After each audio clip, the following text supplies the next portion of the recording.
Fala, pessoal, Café Araribóia na área. Eu, Flávia Campani, junto com meu amigo Eduardo Padreco, estamos aqui com um novo programa para vocês. Hoje vamos falar do Rio de Janeiro no século XX. Mas antes de qualquer coisa, vou pedir uma ajudinha para vocês aqui. Compartilhem nossos programas, curtam nossos programas e o mais importante de tudo, se inscrevam no nosso canal. Dito isso, Padreco, meu amigo, me conta aqui como estava a cidade do Rio de Janeiro na famosa Era Vargas. Bom dia, boa tarde, boa noite. Seja bem-vindo ao nosso canal, um projeto dedicado a você buscar mais informações e informações com credibilidade, né, Flávia? Isso é fundamental para a gente. Né? A gente terminou o episódio passado falando de Pereira Passos, a revolta da vacina, toda aquela treta que aconteceu ali no início do século XX. Hoje nós vamos falar, né, e esse episódio está sendo lançado na semana que celebra o aniversário de Brasília, a nova capital, né, dia 21 de abril de 1960. Então, esse episódio aqui, ele é muito especial para a gente, porque a gente vai trabalhar com esse Rio de Janeiro, que ainda era capital, e por conta disso ainda tinha esplendor, tinha todo o gás, né, da capital do país naquele contexto. Mas para eu falar de Getúlio Vargas, eu tenho que voltar um pouquinho. Né? Na década anterior, a década de 1920, né, é a década então que se celebra o primeiro centenário da independência do Brasil. Isso é importantíssimo a gente ter em mente. O Rio de Janeiro começa a passar por transformações. Transformações que já tinham acontecido na época de Pereira Passos, né? O Rio de Janeiro como a Paris tropical, né? Cheio de palácios, né? com um estilo neoclássico, eclético e por aí vai. O Rio de Janeiro está se transformando, mas ainda havia um entrave ali na área central da cidade. E esse entrave se chamava Morro do Castelo. Lembrando, lá no primeiro episódio a gente falou sobre isso, haviam então 4 morros ali nessa área central, que é a base do que a gente chama de Rio de Janeiro. Morro do Castelo, Morro de São Bento, Morro de Santo Antônio e o Morro de Nossa Senhora da Conceição. O Morro do Castelo, ele era o mais problemático nesse contexto, porque ele fica justamente no coração dessa área central. O que aconteceu com o morro? O morro foi colocado abaixo. Justamente no período anterior à comemoração do primeiro centenário da independência, o Morro do Castelo foi retirado, né, todo aquele barro, toda aquela terra então que estava situada ali foi levada para, né, o aterramento de novas áreas.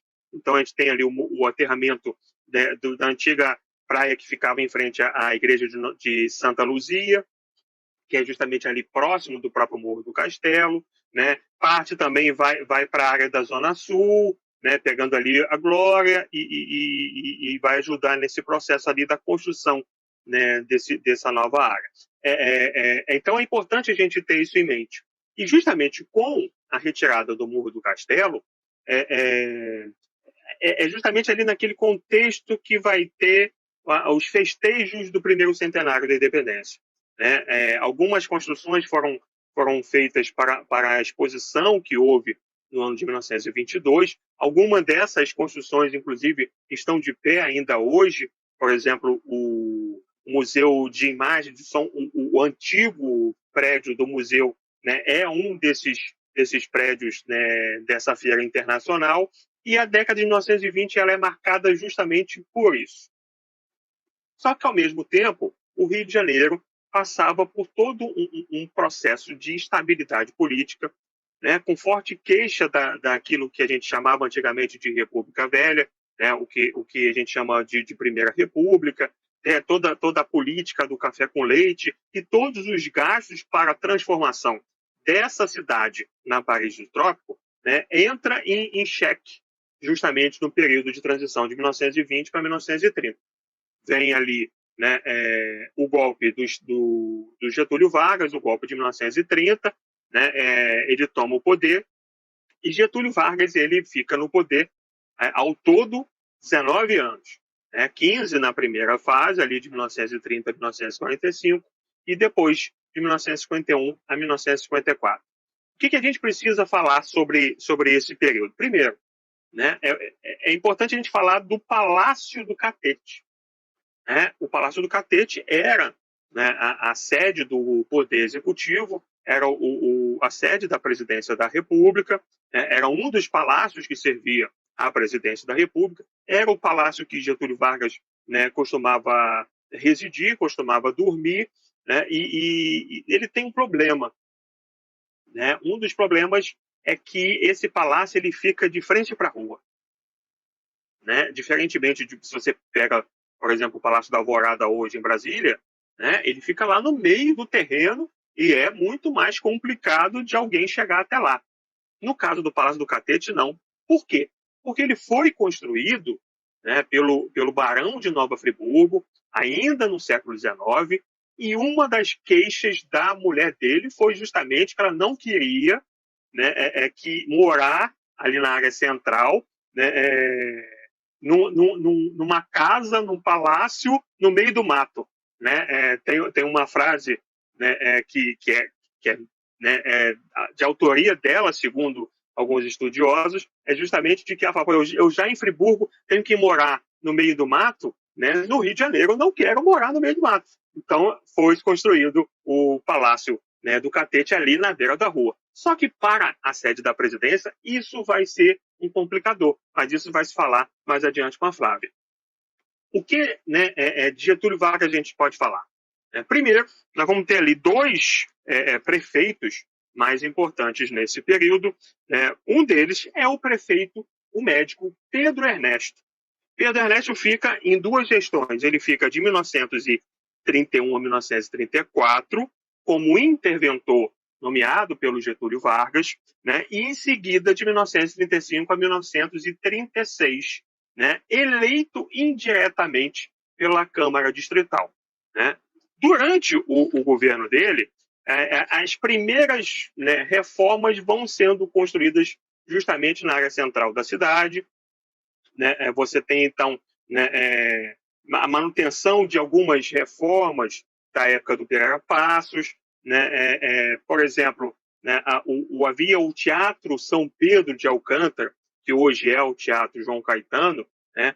Inclusive, esse teatro ele vai ser marcante porque é nele que, pela primeira vez, se toca o hino nacional brasileiro.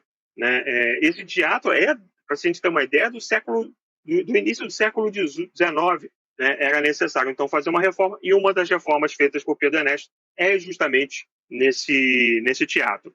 Uma curiosidade do Pedro Ernesto, e aí ele sendo médico, é importante a gente ter isso como ênfase, né, a construção e abertura de vários hospitais pela cidade do Rio de Janeiro.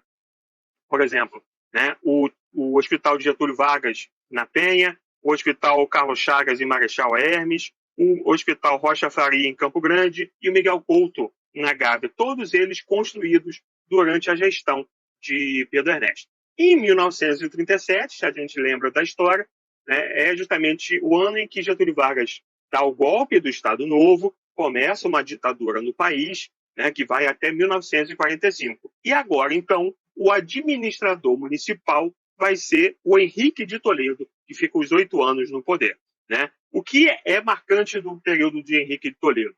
Algumas, né, é importante a gente lembrar, é justamente nesse período que toda aquela construção de prédios suntuosos, de monumentos, prédios gigantescos, né, querendo simbolizar que o Estado ele é forte, que o Estado ele é centralizador, né, é algo marcante desse período, né, do Rio de Janeiro. Então, ali a gente tem a construção do prédio da Central do Brasil, você tem a construção do prédio do Palácio Duque de Caxias, que é justamente, né, na época, o Ministério da Guerra, né? A abertura da Avenida Getúlio Vargas, em 1944, a abertura da Avenida Brasil, ou seja, durante a gestão de Henrique Toledo, o Rio de Janeiro de Getúlio Vargas, ele aparece para a gente. É justamente nesse contexto que você tem toda a construção ali de prédios maiores, arranha-céus, com uma forte influência ali da Escola de Chicago, né, que né, tinha como uma das referências justamente a construção desses prédios maiores. Então, o prédio da Noite, que foi noticiado há pouco tempo que a prefeitura está no processo ali de exibir o que vai ser, se vai ser hotel, se vai ser alguma outra coisa, se vai ser, né, residência, isso está sendo né, discutido, né, foi, né, construído nesse contexto. Toda aquela área, né, da Cinelândia, né, que já estava sendo transformada com Pereira Passos, né, com o Serrador, né, um empresário espanhol muito atuante no Rio de Janeiro nesse período, é justamente nessa época que você tem a construção daqueles prédios, né, nessa área toda, né, Flávia? Bom, Padre, é exatamente isso. E aí, a gente tem que começar a pensar como que vai ficar a cidade do Rio pós-1945 até a Constituição de Brasília. É nesse momento que a gente vai chegar hoje no nosso programa, né? A partir da Constituição de Brasília, tudo vai mudar, mas isso é no próximo programa. No momento aqui, eu vou falar um pouquinho com vocês como que vai ficar a cidade do Rio com a saída de Vargas do poder em 1945. Como o Padre muito bem falou, ele chega em 1930 com um golpe, né? Em 1930, toma o poder, fica, né, sem interrupção até 1945. Em 45 ele sai e a gente tem uma outra coisa importante acontecendo fora do Brasil, que, aliás, vai envolver o mundo inteiro, que é o final da Segunda Grande Guerra, né? O final da Segunda Guerra Mundial acontece exatamente em 1945, e não é à toa que o Vargas sai do poder, né? É o ano que determina o fim dos governos totalitários na Alemanha e na Itália, com a queda de Hitler e Mussolini, né? O fim do nazismo e do fascismo nesses dois países. Então, não é à toa que o Vargas sai do poder em 45. E aí a gente tem um período que a gente chama na história de redemocratização. Né? Em 1946, o general Eurico Gaspar Dutra é eleito presidente do Brasil, né? E a gente segue, né? O Getúlio volta em 50 como presidente, dessa vez eleito, pela primeira vez eleito, tem até um slogan, né? Volta nos braços do povo, porque ele pela primeira vez efetivamente é eleito, né? Até 1961 com a Constituição de Brasília. Então, o que a gente tem na cidade do Rio de Janeiro? Primeiro, como o Padre citou aí no final da fala dele, o visual da cidade já vem mudando desde o momento que Vargas chega ao poder, né? O que a gente tem, primeiro, é um trânsito muito intenso na cidade, então todos os prefeitos vão se preocupar, com os prefeitos que vão vir a partir de 45, né? Vão se preocupar com a questão do trânsito do Rio de Janeiro. E uma segunda transformação, a presença de prédios cada vez maiores na cidade, né? Vou trazer algumas informações aqui para vocês, que eu tenho certeza que vai ser interessante. Né? Primeiro, o aumento demográfico, né? O crescimento demográfico da população da cidade do Rio. Vem muita gente para cá. Daqui a pouquinho eu vou falar do êxodo rural e da vinda dos nordestinos também para alguns bairros do subúrbio. Aguarde. Né? A primeira transformação é no centro do Rio. O centro passa a ser prioritariamente comercial. Ou seja, se antes pessoas habitavam o centro, isso já vai diminuir bastante com a reforma Pereira Passos, por conta do famoso bota baixo, que a gente falou no último programa, né? E mais ainda agora. Então, o centro do Rio passa a ser sede de escritórios de grandes empresas, né? E o que a gente vai ter no centro? Lojas muito refinadas, lembrando que não existiam shoppings, né? Então as pessoas iam em lojas de rua, tá? Então o centro do Rio vai estar cheio dessas lojas, restaurantes da moda e muitos cinemas, né? Se vocês derem uma andadinha ali pela Cinelândia, vocês vão ver que ali era a região, por isso o nome, né? Cinelândia. Ali era a região de muitos cinemas. Então, o centro do Rio, além de ser uma área comercial, era uma área cultural também, né? A vida cultural pulsava no centro do Rio. O número de estabelecimentos comerciais, para vocês terem uma ideia, vai crescer 30%, e o emprego de mão de obra vai crescer 40% no centro do Rio de Janeiro, nesse período de 45 até 1961, né? E o centro vai perder os moradores. Esses moradores, ou eles vão se deslocar para a zona sul do Rio de Janeiro, principalmente para o bairro de Copacabana, quer dizer, o bairro de Copacabana vai ter um boom, né, de crescimento de moradores nesse período, né? Ou então eles vão para o subúrbio. Por que o subúrbio? Porque o subúrbio está recebendo muitas indústrias. Eles pensavam da seguinte maneira: o centro do Rio não estava preparado para receber essas indústrias. Então, essas indústrias vão para os bairros do subúrbio. São Cristóvão, Bom Sucesso, Del Castilho, Maria da Graça, entre outros. Ali a gente vai ter fábricas de tecido, papel, lâmpadas, parafusos e pregos e também vidro. E como eu falei no início, a gente tem a questão do êxodo rural, né? Porque nesse momento, né, principalmente a partir da década de 50, a gente tem muitos nordestinos migrando ou para o Rio de Janeiro ou para São Paulo. No caso do Rio de Janeiro, eles vão ficar, na maioria das vezes, nesses bairros do subúrbio, porque eles vêm para ser mão de obra para essas fábricas, né? Então, eles vão trabalhar nessa região. E essas regiões ali vão virar meio que bairros operários, né? Você vai ter ali inclusive vários times de futebol. Olha como é que a história se mistura e se embola com o futebol, né? Vários times de futebol vão surgir formados por esses operários e nos dias de folga, nos dias de descanso, iam para os campos, né, que eles mesmos construíam para jogar bola. Então, vários clubes, como o Bangu, por exemplo, vão surgir a partir da formação desses operários. Então, assim, você vê a cidade mantendo um pouco a estrutura ainda do período Vargas, né, mesmo Vargas não estando mais no poder, voltando no ano de 50, 1950, e infelizmente em 54, com o suicídio saindo do poder. E aqui eu acho que cabe falar um pouquinho também do que o Padreco falou do Palácio do Catete, que a gente até dá um gancho para o próximo programa, que a gente vai falar de Brasília, né, da construção de Brasília. Como o Padreco falou no início, né, o Palácio do Catete ficava no meio da rua. Vocês não fazem ideia da confusão generalizada que foi quando veio a notícia do suicídio do Vargas, no dia 24 de agosto de 1954. O Palácio do Catete quase foi invadido pela população que estava revoltada com o suicídio de Getúlio, que foi um suicídio que a gente sabe que teve motivos políticos envolvidos, né? O Getúlio estava sendo massacrado, depois a gente até faz um programa falando um pouquinho sobre isso.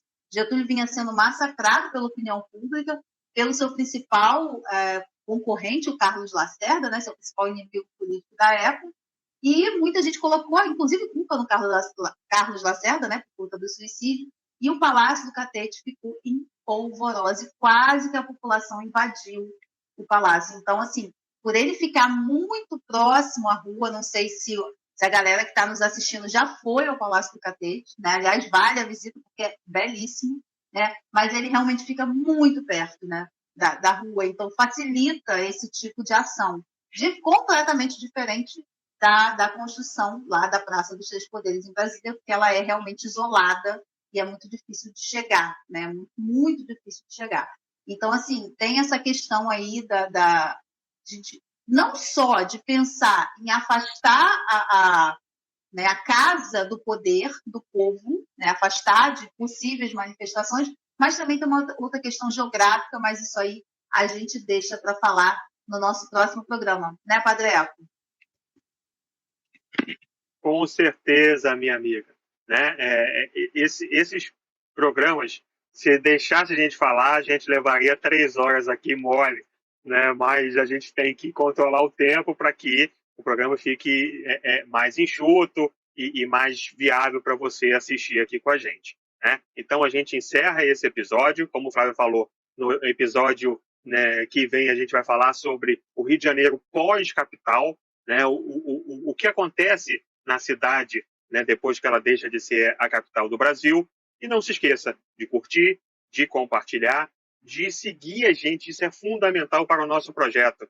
Né? E deixa aqui embaixo o seu comentário, né, sua observação, sua crítica, sua sugestão, e assim a gente constrói um novo episódio, né, um novo quadro muito melhor para vocês. Até o próximo episódio. Tchau. Valeu. Beijo.